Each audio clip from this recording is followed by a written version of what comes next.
a los Corintios capítulo 6, versículo 14.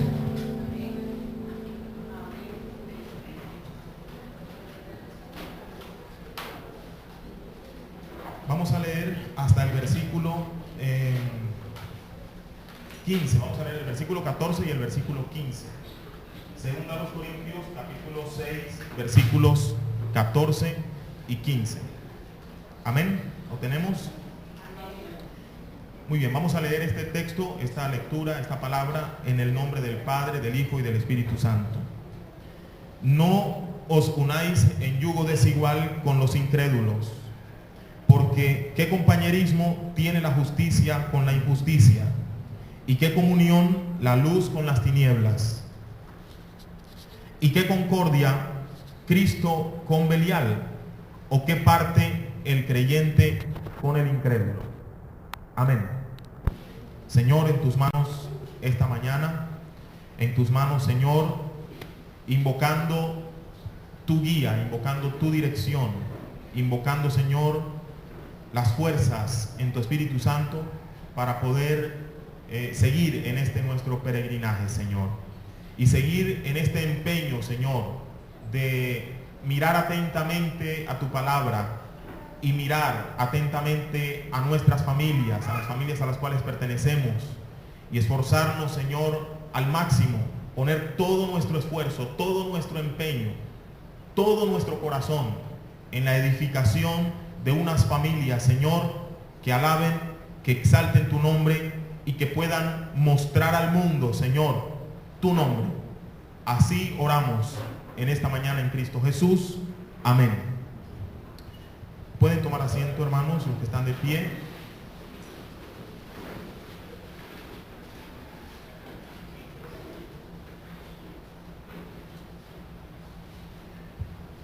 Hay una solicitud de parte de algunos hermanos, no pocos, de que podamos hacer un cuadro o algo que sea un poco didáctico y comprensible y sencillo de los temas que hemos venido tratando todo este año. Recuerden que ya estamos en el 6º mes, ¿verdad? Ya estamos a mitad de año. Eso quiere decir que llevamos 6 meses hablando del tema que estamos hablando, el tema de la familia.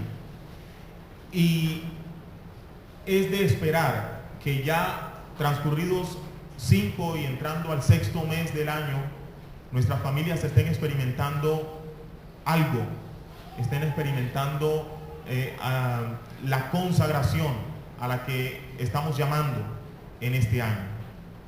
Entonces, yo esta mañana, bueno, y también hoy vamos a hablar acerca del noviazgo. Recuerden que estamos hablando de los jóvenes y de las decisiones que se toman en esa edad. Entonces hoy vamos a hablar acerca del noviazgo puntualmente. Y el próximo domingo ya vamos a comenzar a hablar acerca de la posición de hijos, pero hijos ya casados, es decir, hijos ya con sus propias familias, pero que seguimos siendo hijos. Entonces ahí ya aparece una otra posición, que es la posición de los suegros, la posición de los nietos, en fin, aparecen otras posiciones que también debemos de alguna manera abordar este año en el año de la familia. ¿Está bien? Entonces permítanme hacer, creo yo, he planeado hacerlo muy brevemente, un resumen muy breve de la ruta que hemos tomado desde el comienzo del año hasta el día de hoy. ¿Está bien? Hemos hecho una definición de ser humano como individuo. Hemos tratado de encontrar en la Biblia una definición del ser humano como individuo, pero también del ser humano como parte de un colectivo, es decir, como familia, como parte de ese colectivo o de ese grupo en su relación con el otro. Hemos definido al ser humano, o hemos visto al ser humano, según las Escrituras, como un ser creado e impulsado por Dios. No es un ser accidental, es un ser creado. Lo hemos visto en 2 dimensiones. El ser humano es individual y es colectivo, tiene una individualidad y tiene una colectividad, hace parte, siempre está en relación con el otro. El ser humano hemos dicho que es esencialmente cooperativo, que el ser humano creado por Dios no es competitivo, que es esencialmente cooperativo. Y entendemos al ser humano como un ser que tiene deseos, que tiene razón, que tiene inteligencia y que tiene determinación o responsabilidad. Eso es importante, ese concepto que tenemos del ser humano, es decir, de nosotros, de cada uno de nosotros como individuos. Y ahora hemos definido luego familia, hemos hecho una definición de familia. Hemos definido la familia como un grupo de personas que comparten un espacio, que comparten unos sueños, unos desafíos, unas metas y que cooperan en actividades sexuales, de procreación, de residencia, económicas y educadoras.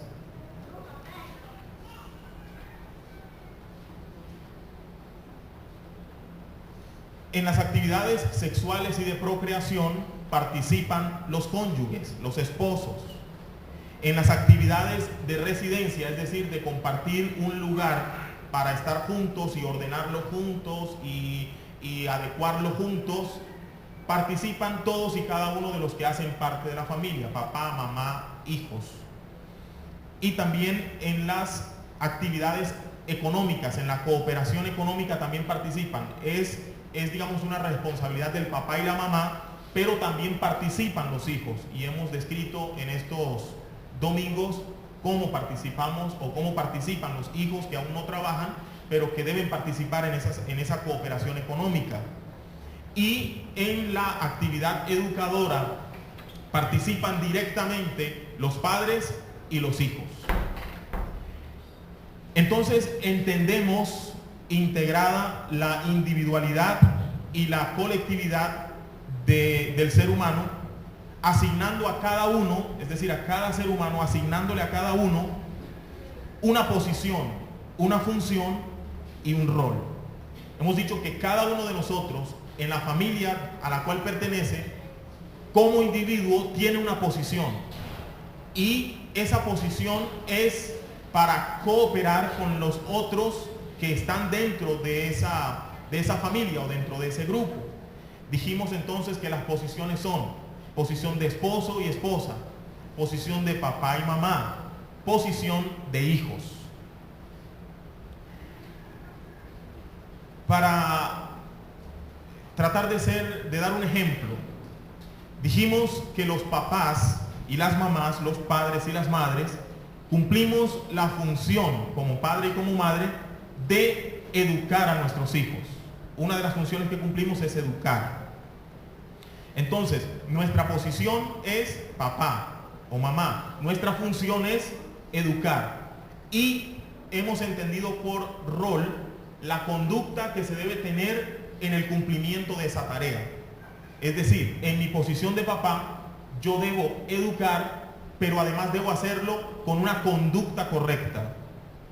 No solo educar y cumplir la tarea y ya, sino que debo cumplirla con una conducta correcta. Y la conducta correcta es, según las Escrituras, la de disciplina.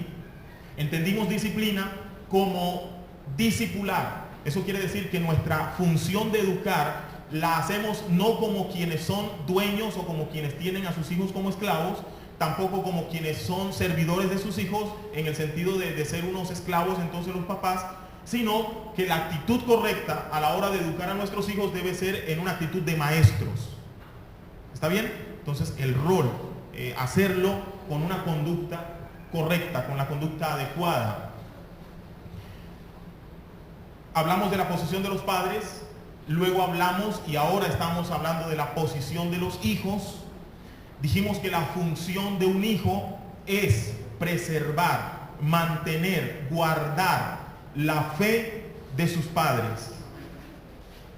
Entonces, yo como hijo guardo la fe que mis padres me han enseñado y la preservo cuando la entrego a mis propios hijos. La guardo en mi propia vida y la preservo cuando la entrego a mis propios hijos. ¿Está bien? Le ponía un ejemplo en estos días a unos hermanos. Es como ustedes conocen ese deporte que es que una persona sale corriendo y otro le está esperando a cierta distancia y le entrega un objeto que se llama testimonio. La persona lo recibe y continúa la carrera y luego se lo entrega al que está más adelante y así, ¿verdad? Es más o menos eso. El testimonio que nosotros entregamos a nuestros hijos es la doctrina cristiana, es la fe cristiana. Ellos la toman o nosotros como hijos la tomamos y luego la entregamos a nuestros hijos para que nuestros hijos la entreguen a sus hijos y así sucesivamente. Entonces, la función del hijo es preservar la fe de los padres. Aparecen muchas situaciones como qué ocurre con un hijo que no tiene padres cristianos, qué fe guarda, qué fe debe guardar o qué fe debe preservar. Pues debe preservar la fe que él ha recibido, que él ha aprendido y que él debe enseñar a sus hijos. El rol de los hijos varía dependiendo de la edad. Hay una edad en la que los hijos estamos en el rol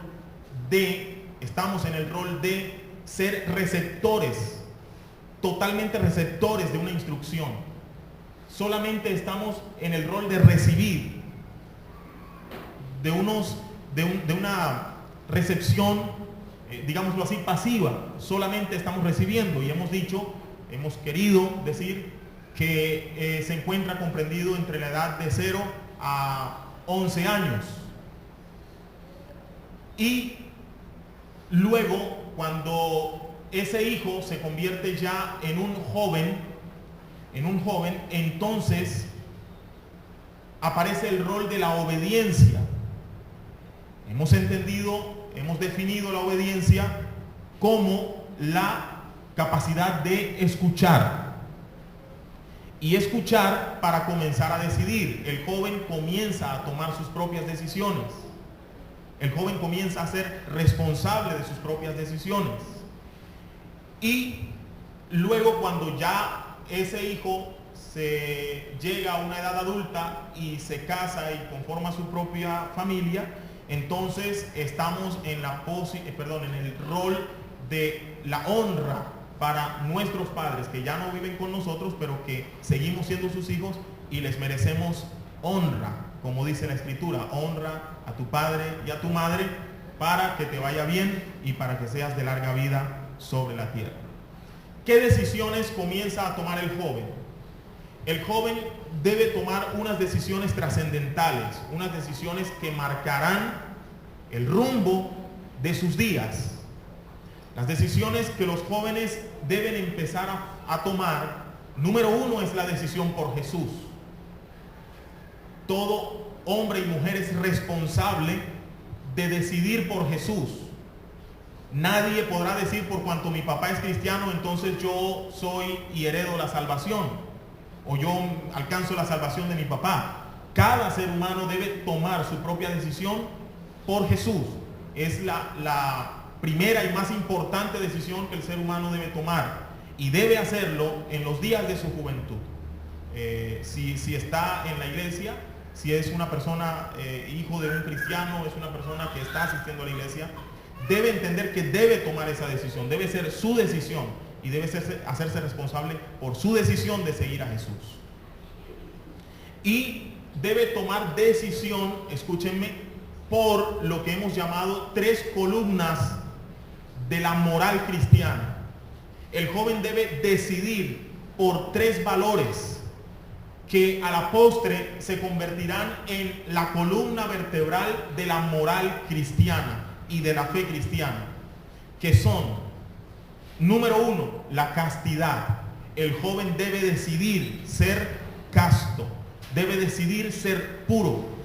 Número 2, el joven debe decidir honestidad, debe decidir ser honesto y forjar en su carácter, en su persona, en su persona como cristiano, debe forjar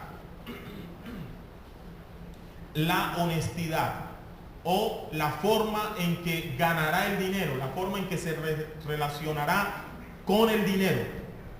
Y número 3, el joven debe decidir humildad. El ser humano debe decidir forjar en su carácter un carácter de humildad que va a garantizar la manera en que se relaciona con los otros, que se relaciona con el prójimo.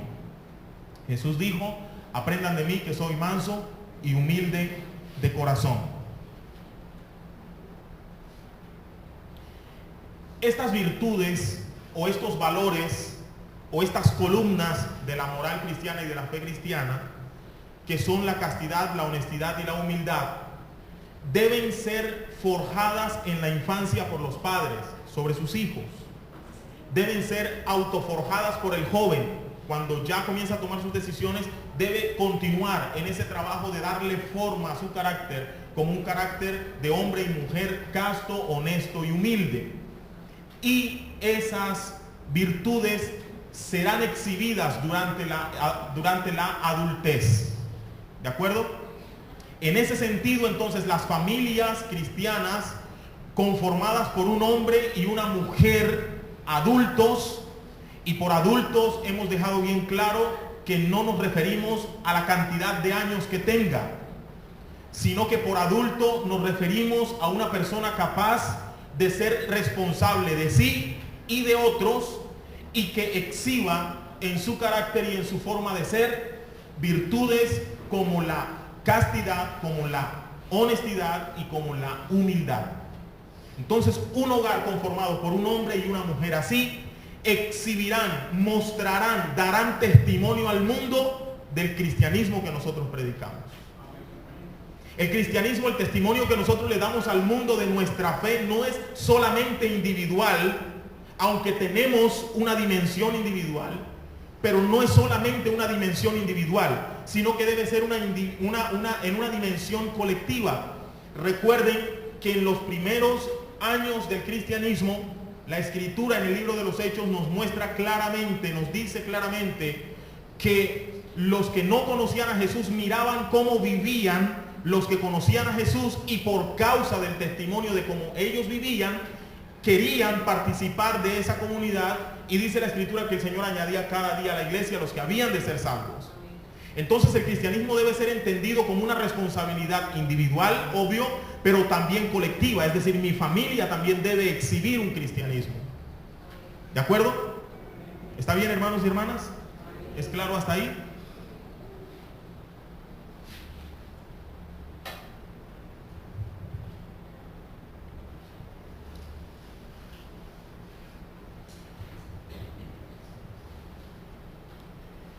Entonces, pensando en las familias ahora que se van a conformar, no en las que ya están conformadas.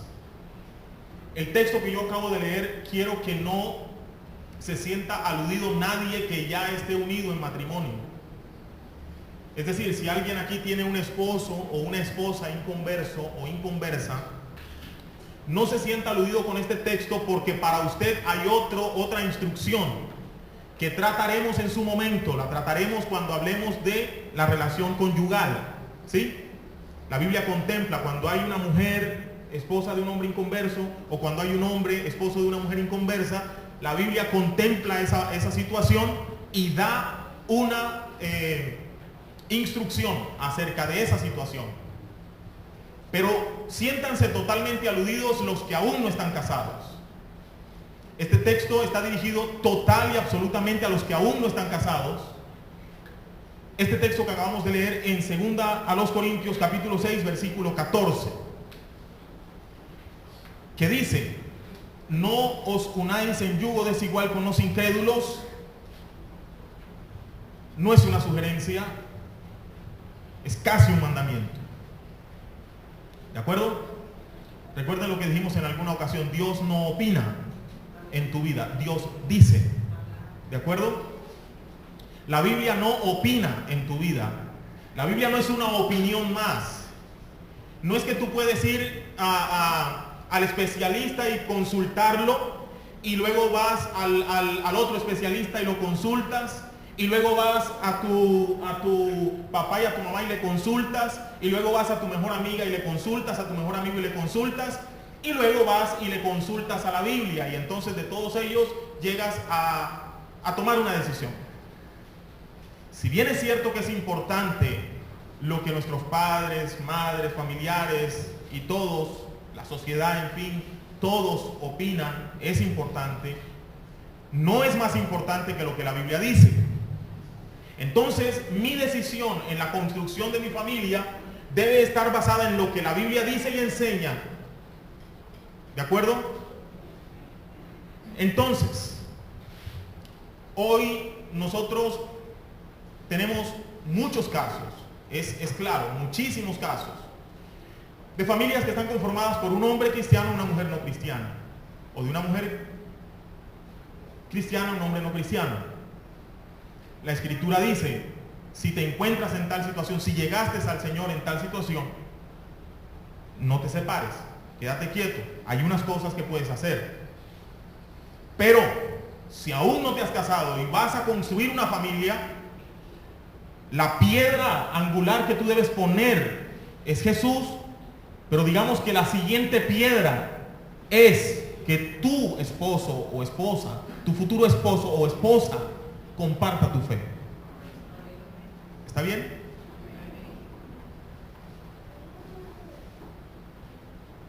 También hay casos, muchos, de personas que, cristianos o cristianas que escogieron esposo o esposa no cristianos, se casaron y repito, en esa condición ya la enseñanza bíblica es, está bien, quédense así y ahora obedezcan lo que dice la Escritura. Pero, repito, insisto, me dirijo a quienes conformarán una familia. No os unáis en yugo desigual con los incrédulos. Es imposible hablar de noviazgo sin hablar de matrimonio. No existe la concepción de un noviazgo que no esté como antesala del matrimonio. Y dijimos en estos domingos, el matrimonio no es la etapa para conocerse. El matrimonio es la etapa para preparar el matrimonio porque ya se han conocido previamente. Y dijimos, no es cierto que para conocer a alguien necesites darle el sí de novia o de novio, que necesites tener un contacto físico de besos y abrazos y quién sabe qué otras cosas. No es necesario ese tipo de contacto para conocer a alguien. La Biblia dice que para conocer a alguien debemos, en primera instancia, escucharle hablar, ¿verdad? Porque de la abundancia del corazón manifiesta la boca. De lo que está en el corazón, el hombre bueno, del buen tesoro de su corazón, saca cosas buenas. Y el mal hombre, del mal tesoro de su corazón, saca cosas malas.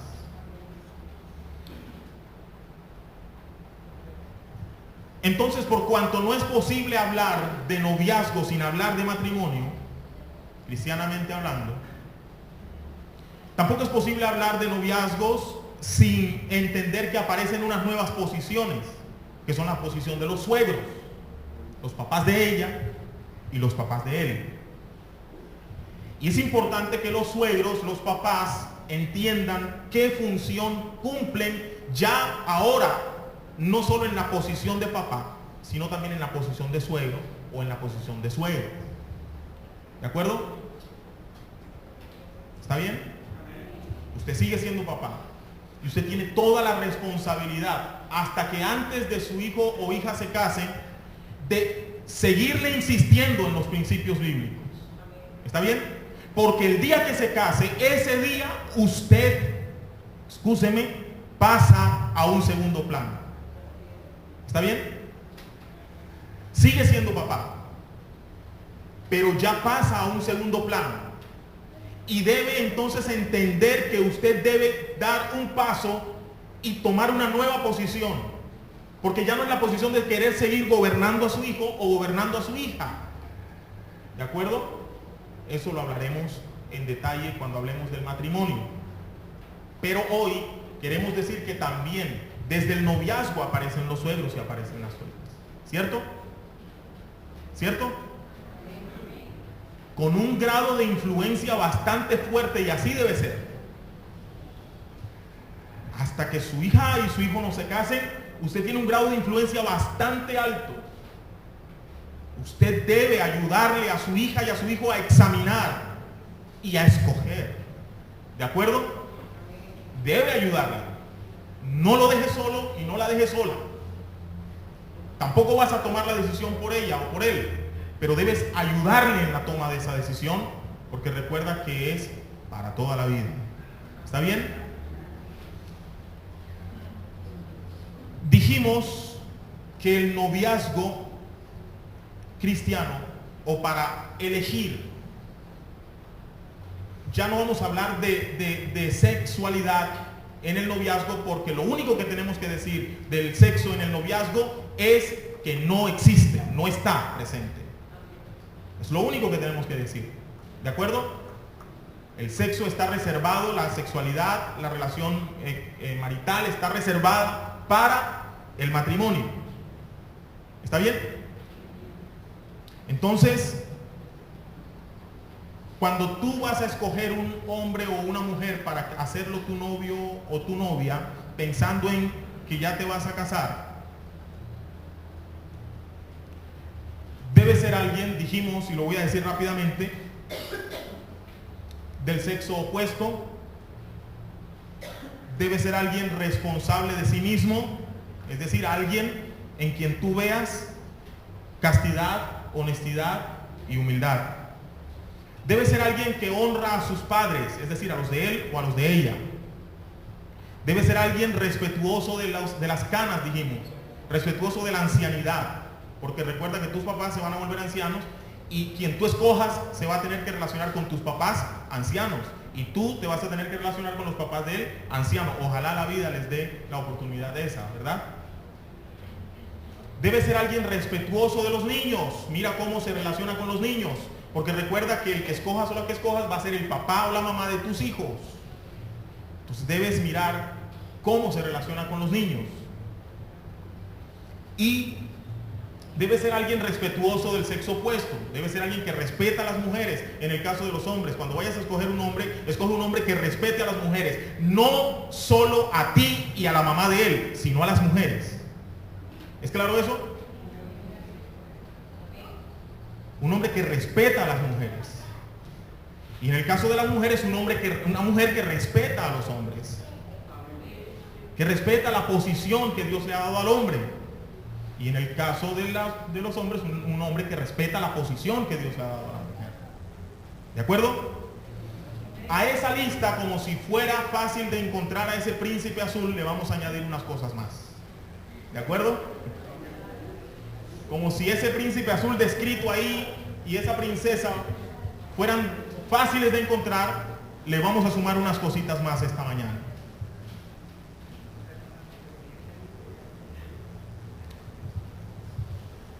Fundamentalmente, la persona que vas a escoger debe ser una persona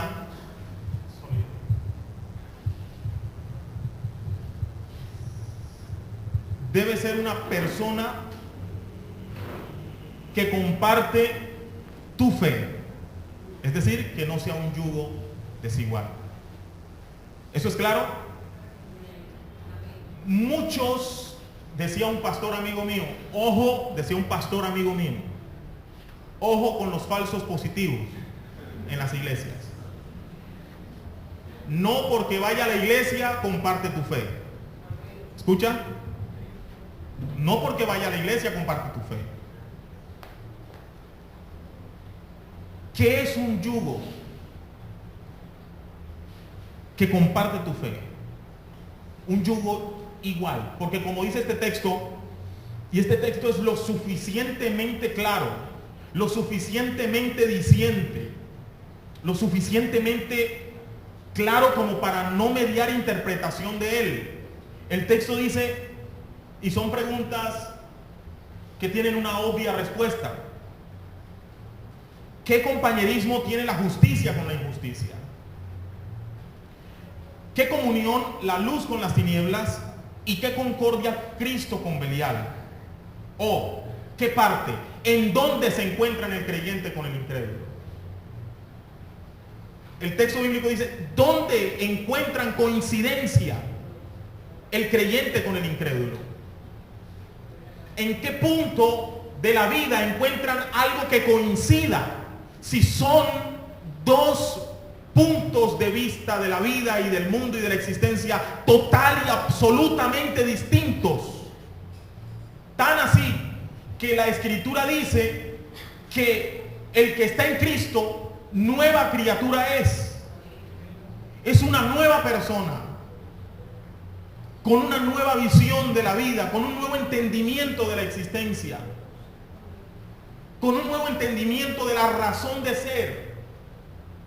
Entonces, ¿en qué? ¿Dónde está el punto donde se pueden encontrar y coincidir un creyente y un incrédulo? Insisto y repito, no me estoy refiriendo a los ya casados. No me estoy refiriendo a los ya casados, no se sientan aludidos. ¿De acuerdo? Pero sí me refiero a los solteros y siéntanse totalmente aludidos.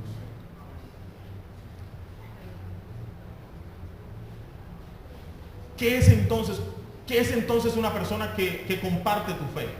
¿O qué es mejor? ¿Qué es la fe cristiana?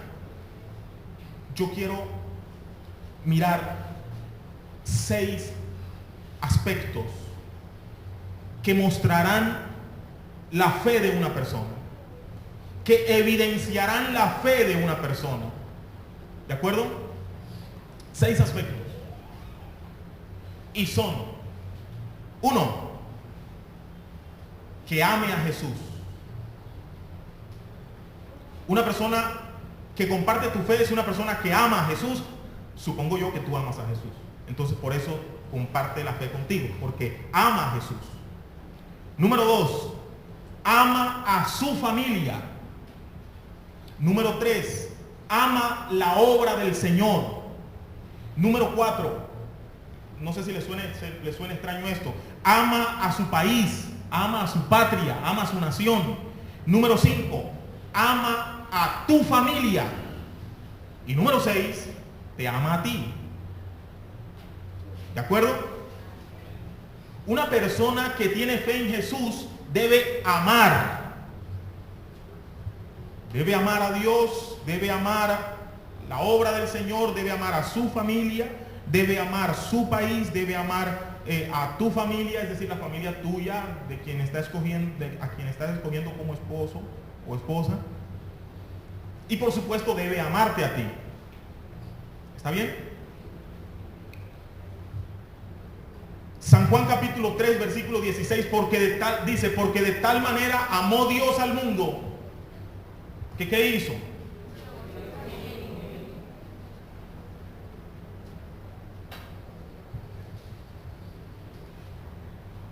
Porque es que la chica o el chico pueden decir: ah, sí, él ama a Jesús, sí, él ama a su familia, él ama la obra del Señor, él ama a su patria. Eso cuando juega a Colombia se pone la amarilla y eso grita, él ama a su patria, ¿verdad? No, pero ¿qué es amar según las Escrituras? San Juan capítulo 3 versículo 16 dice: porque de tal manera amó Dios al mundo que dio a su Hijo unigénito. Luego el amor bíblico es darse. ¿De acuerdo? El amor bíblico no es solamente pasional, no es solamente pasión, porque el ser humano no es solamente pasión. El ser humano también es razón, inteligencia y responsabilidad. Entonces el amor bíblico debe involucrar todas las dimensiones del ser humano, debe involucrar obviamente sus pasiones, pero también debe involucrar su razón, su inteligencia y sus decisiones. Entonces, el amor de Hollywood, el amor de cine, es distinto al amor bíblico, lo hemos dicho ya en otras ocasiones. Tú tienes que tener un concepto claro del amor bíblico. Si tú vas buscando un príncipe azul, si tú vas buscando una chica, una mujer, una princesa, pero tienes en tu mente los parámetros del cine, de las telenovelas, de las películas, de Hollywood, seguramente vas a escoger mal.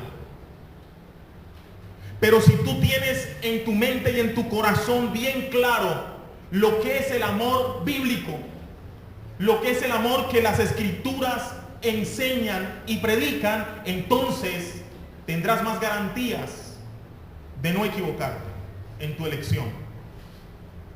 ¿De acuerdo? Y el amor de Dios fue tan efectivo que dio a su Hijo. Luego, alguien que ama debe ser efectivo en su dar, en lo que da, no solamente en lo que pide, sino en lo que da. ¿De acuerdo? Tú debes buscar a alguien que está dispuesto a dar, alguien que está dispuesto a darse. Y obviamente tú debes ser alguien que está dispuesta a darse, que está dispuesta a entregarse. Porque es que el matrimonio cristiano, en el matrimonio cristiano la Escritura dice que los maridos deben amar a sus mujeres como a sus propios cuerpos, ¿cierto? Y dice que las mujeres deben honrar, respetar y estar sujetas a sus maridos como la iglesia lo está a Cristo, y de eso hablaremos en su momento. Entonces no es un juego buscando el príncipe o la princesa, buscándolo siempre decimos lo mismo, en cómo se viste, en qué perfume usa, en qué clase de gel se echa, en qué celular tiene, incluso ni siquiera en qué trabajo tiene. Hay que escogerlo, escúchame, en los parámetros del amor de Dios y de las Escrituras. Si queremos que el cristianismo, la fe cristiana a futuro, adelante, en Colombia, tenga un impacto poderoso en nuestro país, necesitamos comenzar por velar que las nuevas familias se construyan comiencen desde sus inicios en el temor de Dios. Amén. No quiere decir que no tengamos que lidiar con los problemas que hoy tenemos y que no sigamos lidiando con los problemas que hoy tenemos, con las familias que llegan a la fe, hombres y mujeres que llegan a la fe teniendo parejas inconversos. No quiere decir que eso lo vayamos a descartar y no lo vayamos a atender como iglesia. Pero quiere decir que debemos enfocar en que nuestros jóvenes construyan hogares cristianos desde la base. Y la base es la elección que hacen. ¿De acuerdo? ¿Cómo sabes tú que una persona ama a Dios? Bueno, no es que vamos a entrar ahora en una especie de examen, yo voy a examinar si tú amas o no amas a Dios. No se trata de eso. Pero el amor por Dios debe mostrar unos resultados. ¿De acuerdo? ¿Están de acuerdo conmigo? Primera a los Corintios, capítulo 15, versículo 10. Y tal vez esto de hacerte una pregunta, ¿qué da? Escúchame, ¿qué le da mi novio a Dios? ¿Alguna vez te has hecho esa pregunta? ¿Me escucha? ¿Qué le da mi novia a Dios? Es una pregunta fundamental. ¿Me están escuchando? Yo los veo como pavilando, sobándose por allá la carita. ¿Hay sueño? ¿Hacemos un ejercicio?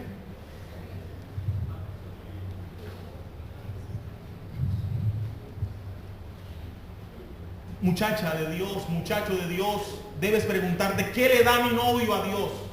Y esta es tal vez la pregunta más difícil de responder de todas las que tengo acá. ¿Qué le da mi novio, mi novia a Dios? ¿O qué le puede dar un hombre o una mujer a Dios? Primera a los Corintios capítulo 15 versículo 10 dice: pero por la gracia de Dios soy lo que soy, y su gracia no ha sido en vano para conmigo. Antes he trabajado más que todos ellos, pero no yo, sino la gracia de Dios conmigo. ¿Sabe algo? Alguien que ama a Dios, alguien que ama a su Creador, es alguien que tiene bien claro el concepto de la gracia de Dios en su vida. ¿Me explico? Es alguien que tiene un claro entendimiento de la gracia de Dios. Es alguien que pide permiso a Dios para sus acciones. ¿Me escucha? Alguien que tiene clara la gracia de Dios es alguien que al levantarse antes de ir al trabajo, que ya lo tiene seguro según él o según ella, Antes de ir a la universidad, que ya tiene el semestre pago, según él y según ella, y no va a pasar nada, no lo van a devolver. Pero antes de ir a cualquier cosa, por segura que la crea tener, es alguien que pide permiso a su creador porque tiene bien clara la gracia de Dios, que lo que él es y lo que él tiene, lo tiene por la gracia de Dios. Amén. Alguien que no pide permiso a Dios para actuar es alguien que no entiende ni conoce la gracia de Dios. Alguien que cree que Dios creó el mundo, lo echó a andar y lo dejó a su suerte, y por esa razón él puede decidir hacer y consigue el trabajo y consigue el dinero y consigue lo que tenga que conseguir porque él se esfuerza. Es alguien que no tiene claro el concepto de la gracia de Dios, y es necesario que el hombre y mujer de Dios le den la gloria a Dios. Pero darle la gloria a Dios no es andar diciendo gloria a Dios a todo. Hay gente que, ay, se me cayó el vaso de leche, gloria a Dios. Ay, se me olvidó, gloria. No. Darle la gloria a Dios es entender la gracia de Dios. El apóstol Pablo está diciendo, está narrando, está diciendo, se le apareció Cristo, se le apareció a aquel, y les dio encomiendas, y por último se me apareció a mí como a un abortivo, como a alguien ya, mejor dicho, se me apareció. Pero tengo algo bien claro, dice el apóstol, por la gracia de Dios soy lo que soy. Y la gracia no ha sido en vano conmigo, porque yo he trabajado más que todos ellos. Y vuelve a decir, pero no yo, la gracia de Dios conmigo. Escuche una frase de Dallas Willard, un autor cristiano muy conocido. Dice, la gracia no se opone al esfuerzo, se opone al merecimiento. Escuche bien. La gracia de Dios no significa que tú no te tengas que esforzar. La gracia de Dios significa que una vez que te has esforzado y has logrado, no es porque lo merezcas, es por su gracia. ¿Está bien? Y es lo que muchos hombres y mujeres no tienen claro en la gracia de Dios. O por un lado, creen que son merecedores de lo que tienen, o por otro lado sacan el pecho creyendo que lo que tienen lo consiguieron porque ellos son ellos. Se equivocan, porque lo que han conseguido lo han conseguido por la gracia de Dios. Amén. Entonces, un hombre que ama a Dios pide permiso a Dios. Un hombre que ama a Dios y una mujer que ama a Dios solicita las fuerzas de Dios. Usted va para el trabajo, usted es el mejor en su trabajo, usted sabe lo que sabe, usted vale en oro lo que pesa en su trabajo. Mejor dicho, no hay nadie como usted en el trabajo. No hay nadie como usted. Pero usted, cuando va a hacer su trabajo, se arrodilla y solicita las fuerzas a Dios, porque no confía en sus propias fuerzas, sino en las de Él. Eso es darle la gloria a Dios. Amén. Amén. Pide permiso a Dios. Solicita las fuerzas en Dios. Cuando ha conseguido lo que ha conseguido, da las gracias a Dios. Y número 4, publica el reconocimiento a Dios. Amén. No está mal cuando alguien viene y le dice, te felicito, oye, qué bien lo hiciste. A veces se nos ha convertido en una frase de cajón cuando uno dice, no, tranquilo, no fui yo, es Dios. Pues el apóstol Pablo lo que dice es, yo lo hice, yo me esforcé. Yo no he sido menor a ninguno de los que se han esforzado. La gracia de Dios no ha sido en vano conmigo. Yo me he esforzado para hacer lo que estoy haciendo, pero no yo. La gracia de Dios conmigo. ¿De acuerdo, queridos hermanos? Entonces no es la falsa humildad de estar diciendo, no lo hice yo, dale la gloria a Dios. Pues claro que lo hiciste tú, pero no tú. La gracia de Dios en ti. Y eso es importante en un hombre que ama a su creador. ¿De acuerdo? ¿De acuerdo? Porque el amor a Dios está en el dar. ¿Y qué le damos a Dios? Le damos la gloria a Dios. ¿Y cómo le damos la gloria a Dios? Cuando entendemos la gracia de Dios en nuestras vidas. ¿Y cómo valoramos la gracia de Dios en nuestras vidas? Pues esforzándonos y haciendo lo mejor que podemos hacer. De esa manera entendemos la gracia de Dios. Pero alguien que cree que la gracia de Dios es para que medio se esfuerce y aún así consigue logros grandes, está equivocado. La gracia no se opone al esfuerzo, se opone al merecimiento. Así que si quieres escoger un hombre o una mujer, busca un hombre o una mujer que ame a Dios. Es decir, que le dé la gloria a Dios. Es decir, que entienda la gracia de Dios y que la viva esforzándose al máximo. Amén. Número 2. Busca a alguien que ame la obra de Dios. ¿Quieren decir amén a eso? Amén. Alguien que ame la obra de Dios. ¿Qué da? ¿Cómo amo la obra? ¿Cómo muestro mi amor por la obra de Dios? ¿Cómo muestra alguien su amor por la obra de Dios? Entiéndame la obra de Dios, pues el ministerio cristiano de predicación y evangelización y enseñanza. ¿Está bien? No me entienda la obra de Dios simplemente nosotros, nuestra iglesia. Entiéndame por obra de Dios el ministerio de la iglesia en la tierra. Es decir, evangelizar, educar, enseñar en las Sagradas Escrituras. Alguien que ame eso, que ame la obra de Dios. ¿Has preguntado alguna vez qué le da mi novio o mi novia a la obra de Dios? A la obra del Dios al que yo amo, del Dios al que él ama. ¿Qué le da mi novia y mi novio a la obra de Dios? Escúchenme.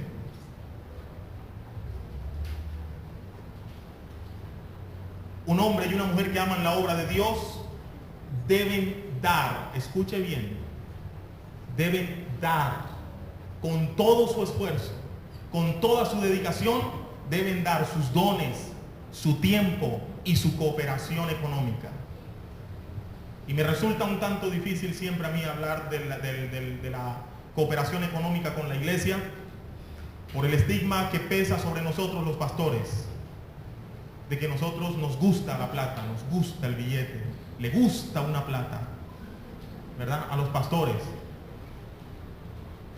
Recuerdo que alguien nos comentaba en la junta directiva que alguien le dijo: mira, yo me convierto al Señor, yo me vuelvo evangélico el día que yo conozca a un pastor, uno solo que no tenga carro. Y él le dijo: vamos, te invito a mi iglesia para que te conviertas enseguida. Pero debo decirlo esta mañana, y no yo, la palabra del Señor: busque un hombre o una mujer que dé de su tiempo, de sus dones y de su cooperación económica, de su dinero para la obra de Dios. ¿Alguna vez le has preguntado a tu novio: mi amor, ¿tú diezmas? ¿Alguna vez le has preguntado a tu novia: mi amor, ¿tú diezmas? Pues pregúntele. ¿Está escuchando? Pregúntele. Porque alguien que ama la obra de Dios da para la obra de Dios. ¿Alguna vez le has preguntado: mi amor, ¿tú vas para el culto? No, hoy no. ¿Por qué? Porque es que hoy juega Colombia. Si de novio te sale con esas, de esposo no te deja ir porque le tienes que hacer las crispetas para él verse el partido de Colombia. ¿De acuerdo? Así que alguien que no tenga como prioridad la obra del Señor, ¡ojo! El cielo y la tierra son testigos de lo que hoy digo. ¡Ojo! Busca a alguien que en su agenda tenga siempre como prioridades las actividades de la iglesia a la que pertenece. Busca a alguien que se interese por servir en la obra del Señor con sus dones.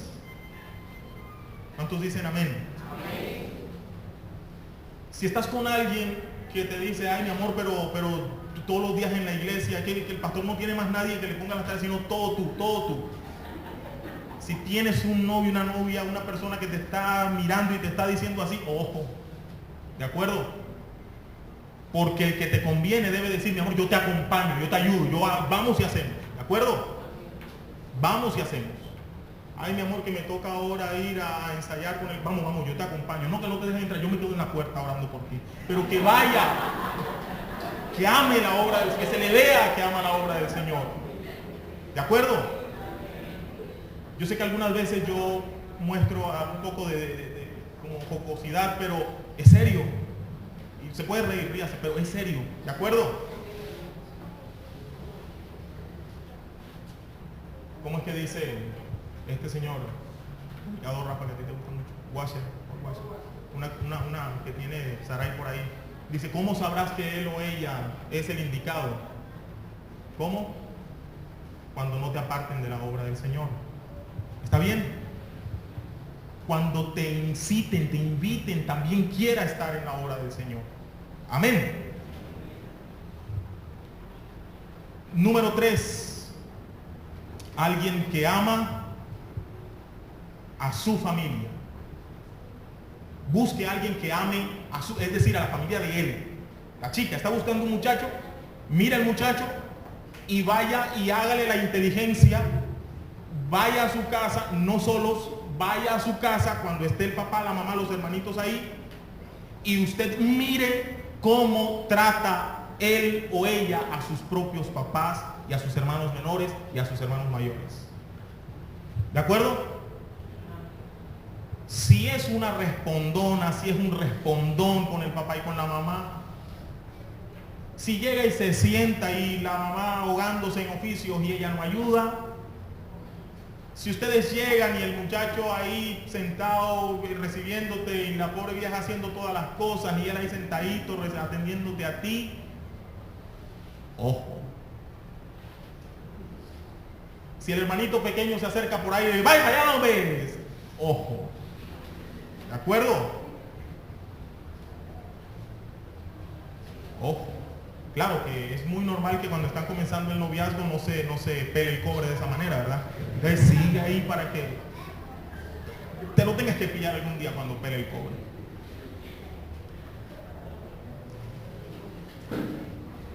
¿Cómo trata a sus familiares? ¿Qué tiempo le dedica a su familia? ¿De acuerdo? Mire, yo le voy a decir algo porque es evidente que yo no soy perfecto. Entonces, yo crecí en una familia donde el tiempo que nos dedicábamos como familia no era mucho, realmente, por no decir que nulo. Y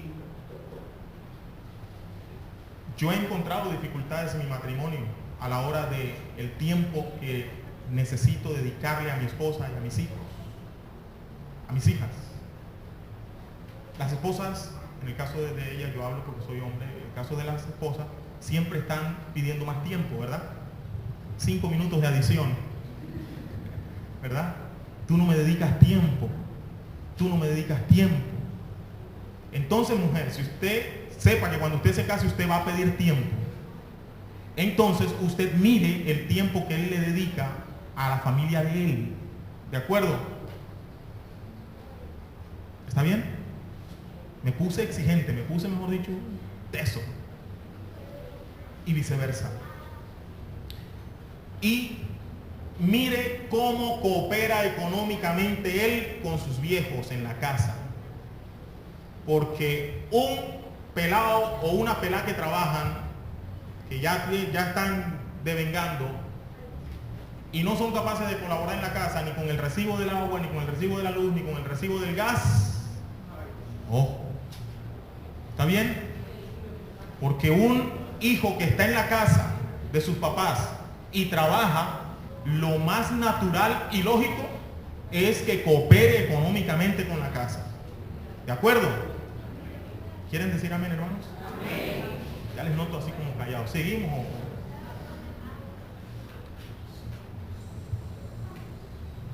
Bueno, ya vamos a estar terminando aquí. Alguien, dijimos, y eso me refiero al prójimo. ¿Cómo ama al prójimo ese muchacho o esa muchacha? ¿Cómo se relaciona con su prójimo más cercano, que son su familia? Pero coloqué acá que ama a su país, entendiendo por país, por patria, por nación, no la selección Colombia. entendiendo por país nuestros compatriotas, el prójimo nuestro, el que no está tan próximo, pero que es nuestro prójimo. Los demás colombianos, los demás de nuestro país, cómo él o ella cumplen funciones cívicas, cómo él y ella tienen competencias ciudadanas. ¿En qué sentido? Hombre, no tiran la basura en la calle. Un día de esto, pero ya les estoy tirando el dato, pero un día de esto, cuando alguien les esté tirando por ahí, no vayan a decir que sí antes de hacer todo este examen. ¿De acuerdo? Salga con él, pídale un helado, dele el vasito del helado. Cuando ya usted termine, se lo da así, descuidado. Así que él se descuida, ay mi amor, tenme ahí. Y usted quédese viendo dónde tira el vasito del helado. Si él lo busca y busca y busca una caneca y lo echa, punto a su favor. ¿De acuerdo? Yo he visto muchachas que cogen la basurita de las cosas que comen y la guardan en su bolso. A veces uno va en el bus y ve muchachas y hombres. Yo lo he hecho a veces. Y guardo las cosas. Yo no calificaría. Yo no calificaría, menos mal que ya estoy casado. Otro día, compre un chicle y déselo. Bueno, que no vaya a pensar mal. Pero coma un chicle. Y siéntense por ahí en alguna parte. Siéntense en alguna parte por ahí. Y deje que le dé diente al chicle hasta que ya el chicle esté sin sabor. Para ver qué hace con el chicle. El que haga esto y lo pegue debajo de la silla del parque, punto en contra. ¿De acuerdo? ¿De acuerdo? Mire, si fuéramos tan estrictos a la hora de escoger la persona con la que nos vamos a casar, tendríamos familias más sólidas y tendríamos un país más sólido. Amén. Seamos patriotas, amemos a nuestro país. Escúcheme. La iglesia, nosotros como cristianos tenemos unas responsabilidades con nuestro país. ¿Sabía? No es que solamente nuestra responsabilidad es venir al culto el domingo y dar el diezmo.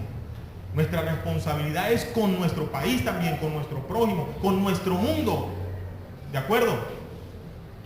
¿Qué tenemos que hacer por nuestro país? Orar por nuestro país. A propósito, yo estoy reflexionando en esto a propósito del tema de lo que se nos viene, ¿verdad? Que santo, que Zuluaga, que no sé, de eso que se nos viene, tenemos que orar. Busque un hombre y una mujer que ore por su país. ¿Está bien? Busque un hombre y una mujer que pueda hablar de su país con una voz profética, con una voz de denuncia responsable, de denuncia seria, pero como un cristiano. ¿De acuerdo? ¿Cuántos dicen amén? Ojo con los que empiezan a insultarse entre unos y otros por razones de inclinaciones políticas, porque a veces uno cae en ese juego, ¿verdad? A veces uno cae en ese juego. Lo meten a uno en ese asunto de que o estamos aquí o estamos allá. ¿Quién ha dicho? Nosotros estamos en Cristo Jesús. Y nosotros, estando en Cristo Jesús, tenemos la responsabilidad de orar por los que nos gobiernan. Tenemos la responsabilidad de denunciar proféticamente las injusticias. Tenemos la responsabilidad de ser honestos con nuestro país. ¿Cuánta gente que está criticando y diciendo es que son unos no sé qué y no sé cuándo? Ellos hacen lo mismo en sus casas. ¿Quieren decir amén?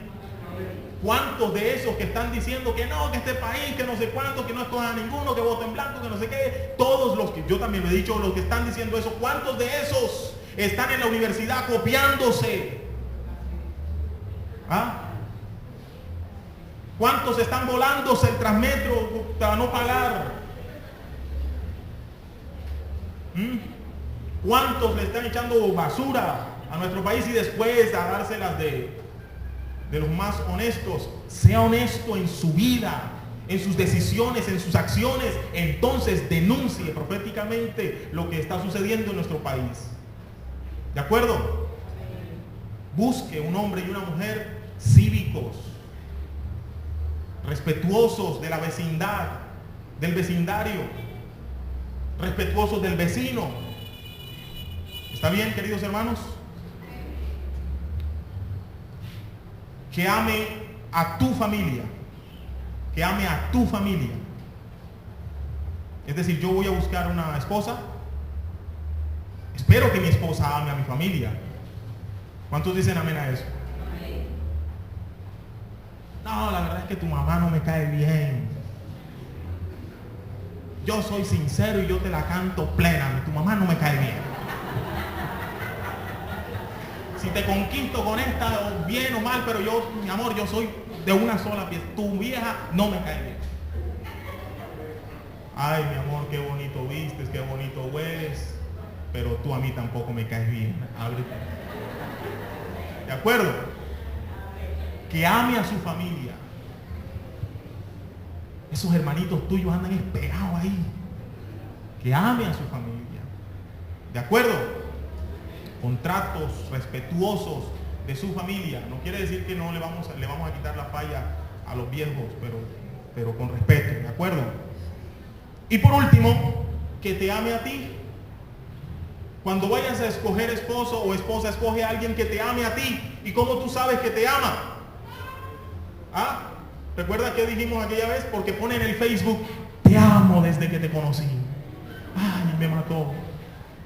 ¿Con eso te demuestra que te ama? Porque se fue ahí al puente peatonal y se montó y puso un graffiti, te amo. Por eso te amo, porque se compró una camiseta que dice te amo. O porque se tatuó y dice te amo. ¿Cómo sabes que él te ama? Escúchame. Alguien te ama cuando te hace a ti más fuerte. Me explico. Cuando alguien se une a ti y su unión a ti hace que tú seas más fuerte, que tú seas mejor de lo que ya eras antes de él o de ella, ese te ama, ese te conviene. Pero el que se acerca a ti y te hace más débil, te quita en lugar de aportar. Recuerde que mejor son dos que uno porque se hacen más fuertes. No es mejor dos que uno porque se hacen más débiles. Es mejor dos que uno porque se hacen más fuertes. Entonces tú eras una buena estudiante y se une él a ti y él procura que tú seas mejor estudiante. ¿De acuerdo? No es alguien que te dice, ay mi amor, yo te amo tanto que quiero que te eches la leva hoy conmigo. Es que yo quiero estar tanto contigo que te pido que no vayas hoy al colegio. ¿De acuerdo? ¿Qué colegio, universidad? No metamos aquí colegio porque en edad de colegio no había nada. ¿De acuerdo, hermanos y hermanas? Alguien que tú eras un servidor en la iglesia y cuando se unió a ti, te hiciste más fuerte en tu ministerio. Por el acompañamiento de ese que te ama, de esa que te ama. ¿Está bien? Alguien que tú en tu trabajo eres muy responsable, muy bien. Y ese que se acercó a ti te hizo más responsable, más honesto, más fuerte en tu trabajo. Pero si es alguien que solamente llega a pedirte y a pedirte, es que tú ahora todo es la iglesia, y es que tú ahora todo es el trabajo, y es que tú ahora todo es el colegio, mira por qué estudiando. Ese te está quitando y te está haciendo más débil. Ese no te ama. Amén. Porque el amor se da. El que ama se entrega. ¿De acuerdo, queridos hermanos? Eso es todo lo que tenía para decir esta mañana. Eso es